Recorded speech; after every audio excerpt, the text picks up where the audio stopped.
Today's story was written by Reddit user Void Seraph. Part 1. The neuroscience have had a bad history with the Galactic Alliance.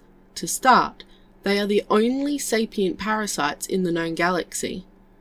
They need to hijack the nervous system of a host to survive, but will render their host brain dead in the process. This has led them to be reviled by most species who feared being infected, despite the fact that most neuroscience only use non-sapient hosts, or specialized mechanical bodies filled with synthetic nutrients. This fear and disgust led to a crusade against them, resulting in the destruction of their homeworld, Helminathra, and the death of billions of innocents.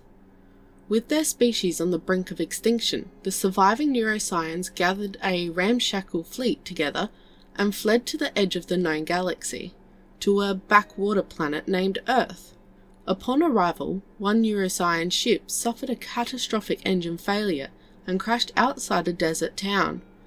Only one neuroscience named Kret survived the crash, but his host was killed, leaving him with mere hours to live. Not long after, though, a human from the nearby town had wandered inside the wreckage to find aliens or government secrets.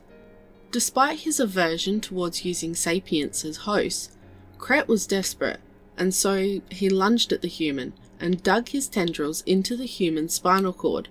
However, unlike every other host he had ever hijacked, the human's mind did not die. In fact, he had a direct connection to the human's consciousness and could hear his thoughts.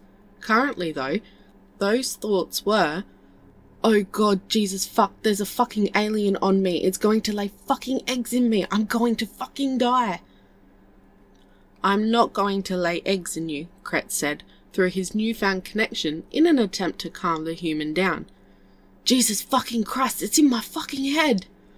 "Please calm down. I'm just as confused about this as you are, but we're not going to get anywhere if you keep panicking." After about an hour, the human began to realize he wasn't in any danger, and began to listen to his new passenger. After a bit of explanation and introductions, Kret made a deal with the human, whose name was Neil. He would use his body as a host until he could find a way to contact the other neuroscience, and then they could part ways. Over the course of the next few days, Kret and Neil began to learn more about each other and the extremely unusual nature of the current scenario. They discovered that they were able to swap control over Neil's body on a dime, that Neil's physical attributes were enhanced by Kret, with him being stronger and faster than before, and that their connection to each other's brains allowed them to share their senses, knowledge, and memories, effectively doubling their intelligence. They even discovered that they no longer needed to sleep. It was becoming increasingly apparent that this was not merely parasitism, but a mutual symbiosis. 10 years after that fateful day, the neuroscience and humanity would go on to forge an alliance with each other, with the two species forming a perfect symbiosis with each other. Through this symbiosis, the neuroscience would be brought back from the edge of extinction, and humanity would undergo a technological revolution and spread out to the stars. However, peace would not last, as the neuroscience's old enemy would soon discover where the survivors of their genocide have escaped. Part 2. On the 4th of April 2XXX, 0 Point Base, the cryogenic research station on the remote ice planet Helheim, ceased communication with Earth. After 3 days of radio silence, a rescue team was sent to the planet to find out what happened and recover any of the missing scientists. What they found was a blasted crater where the research base was supposed to be. The human members of the rescue team did not know what to make of this, but the neuroscience knew exactly what this was and quickly informed their symbiotic partners. This was an orbital laser bombardment from the Galactic Alliance. Not long after the discovery on Helheim, President Grayson, the current leader of the Sol Union, received a transmission from an unknown source. Upon answering, He was greeted by the holographic image of an elongated face belonging to a pale white and black humanoid alien. "Greetings, human. I am Lord Darnak of the Veshtakis, and High Councilman of the Galactic Alliance. I presume you to be the leader of this soul union of yours?" President Grayson gently folded his hands together, his stern face betraying no emotion. "You would presume correct. You may call me Mr. Grayson. Now, let's skip the formalities and get straight to the point. I had received a message that a research station on the planet Hilheim had been destroyed by an orbital weapon system that is not of human make, and no more than 2 hours later, you decide to make contact with us.